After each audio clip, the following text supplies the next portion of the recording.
Shambhu border अभी नहीं खुलेगा और खुलेगा तो बकायदा प्रक्रिया के तहत खुलेगा। इसके लिए एक स्वतंत्र कमेटी गठित करने का प्रस्ताव भी दिया गया। इस कमेटी में प्रतिष्ठित व्यक्ति शामिल होंगे। ये कमेटी किसानों और सरकारों से संपर्क करके उनकी मांगों का एक ऐसा व्यवहारिक समाधान खोज सकेगी जो सभी के लिए स्वीकार करने लायक होगा।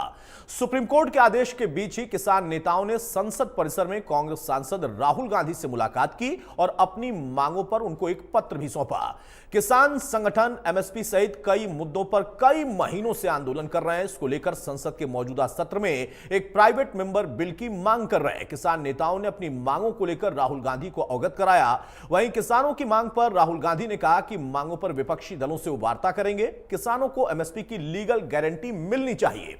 दूसरी तरफ कांग्रेस सांसद कुमारी शैलजा ने किसानों का मुद्दा लोकसभा में उठाया। कुमारी शैलजा ने कहा कि सरकार की ओर से किसानों की आय भी दोगुनी करने का वादा किया गया था, लेकिन सरकार ने स्वामीनाथन कमेटी का फॉर्मूला नहीं अपनाया। एक तरफ विपक्ष किसानों के लिए एमएसपी गारंटी कानून बनाने की मांग कर रहा, तो दूसरी तरफ सरकार ने दावा किया है कि किसानों को पहले से ही हरियाणा में 14 फसलों पर एमएसपी दी जा रही।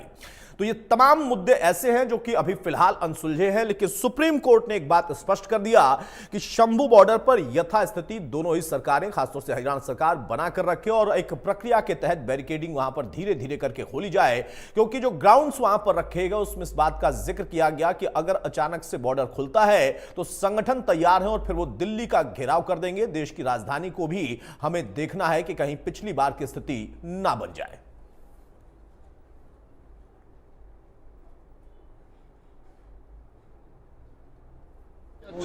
हमारे साथ, पूरे देश के साथ विपक्ष ने, इंडिया गठबंधन ने एक कमिटमेंट की थी अपने चुनाव मैनिफेस्टो के माध्यम से कि हम एमएसपी की गारंटी का कानून लाएंगे। देश के लोगों को एक उम्मीद थी, वही बात लेकर हम पूरा दोनों फोरमों की तरफ से इनके पास आए थे। इन्होंने हमारे साथ वायदा किया है कि हम हर हाल में इस बात को पार्लियामेंट के अंदर उठाने का प्रयास करेंगे।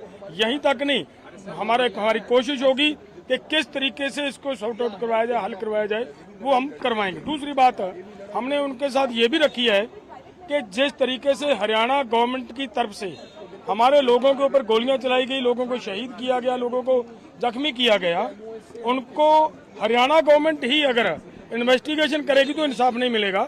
वो भी बात पार्लियामेंट के अंदर उठाकर कि देश के किसानों को, देश के प्रोटेस्ट करने वाले लोगों को इंसाफ दिलवाने की बात है। उस पर भी उन्होंने कहा है कि हमें सभी जितने भी हमारे साथी संगठन है, पॉलिटिकल पार्टीज हैं अपोजिशन के, उनके साथ मिलकर आपकी बात पार्लियामेंट के अंदर पूरी जबरदस्ती से उठाएंगे। हमारे मैनिफेस्टो में एमएसपी विद लीगल गारंटी लिखा है।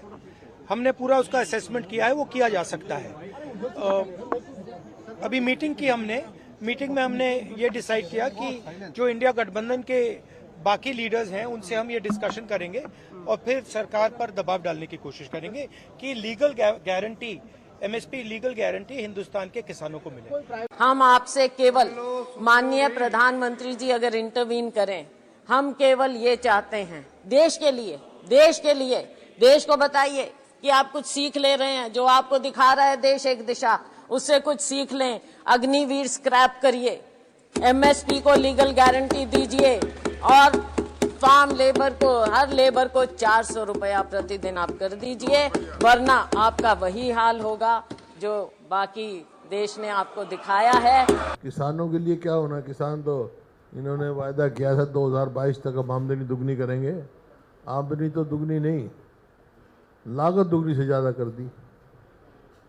डीजल क्या भाव था, आज क्या भाव है 14 में। कीटनाशक दवाइयों का क्या भाव था, आज क्या भाव है। खाद का क्या भाव था, आज क्या भाव है। लेकिन फसल में कीमत में तो वृद्धि नहीं हुई, एमएसपी तो नहीं बढ़ा ना गेहूँ का, जो हमारे समय में 139 और 160% बढ़ा। इनके समय में तो 50% भी नहीं बढ़ा। लागत कई गुना हो गई। ना जीएसटी था पहले इन चीज़ों पे, जीएसटी और लग गया। हाँ, एमएसपी गारंटी दे, किसान संतुष्ट हो जाएंगे। लीगल गारंटी दे एमएसपी की।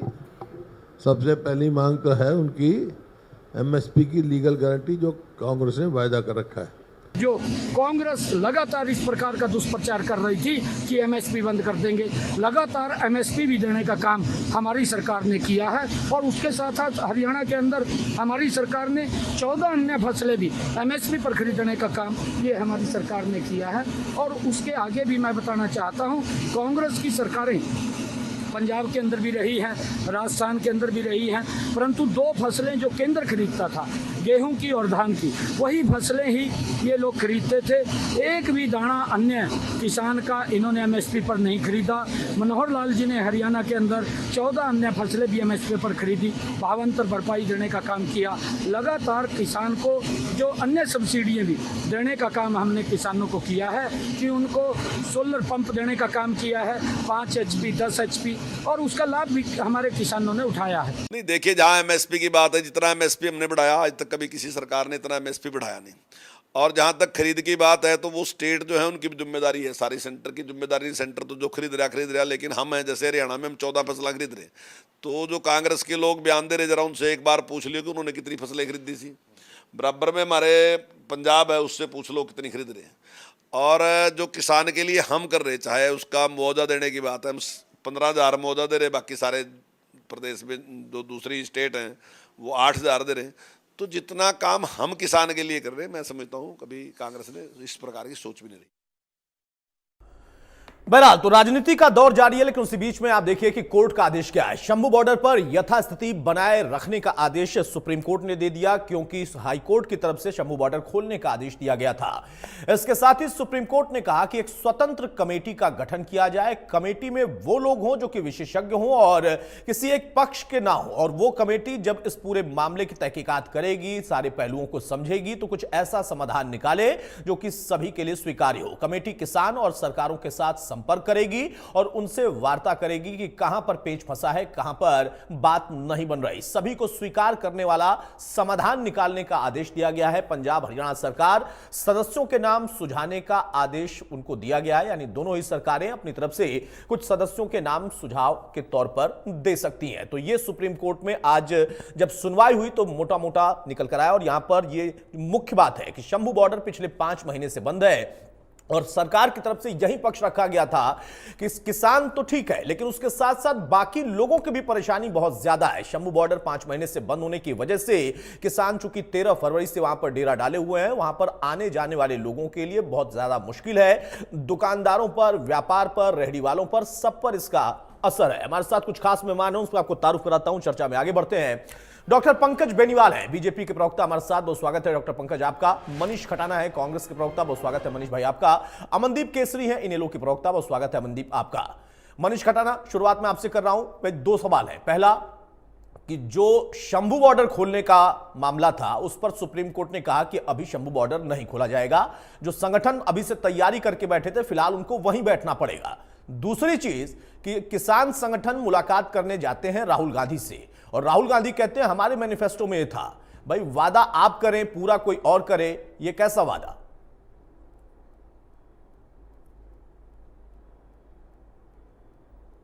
मनीष जी। जी अतुल जी। हाँ, मेरी आवाज आप तक जा रही है? जी जी जी, बिल्कुल बिल्कुल। आपने सुप्रीम कोर्ट का जो फैसला आया उसका सम्मान करते हैं।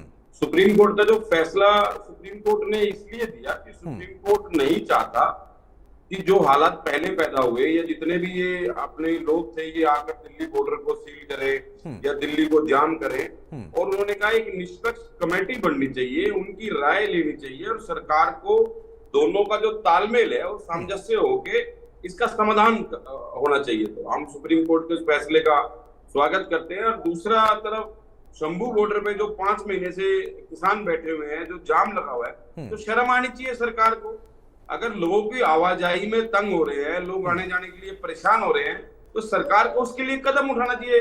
देखिए, सुप्रीम कोर्ट गाइडलाइन दे रहा है, सरकार मौन है, तो ये बहुत बड़ी दुविधा की बात है। तीसरी बात जो राहुल गांधी जी ने कही, राहुल गांधी जी ने जो बात कही अपने मैनिफेस्टो में, मिनिमम जो गारंटी की बात करी, तो अगर चलो सरकार नहीं आई, अगर कोई अच्छी बात है, क्योंकि अगर बजट की बात करें तो बजट में भी कई चीजें ऐसी थी जो हमारे मैनिफेस्टो में थी और निर्मला सीतारमण जी ने उसको लिया।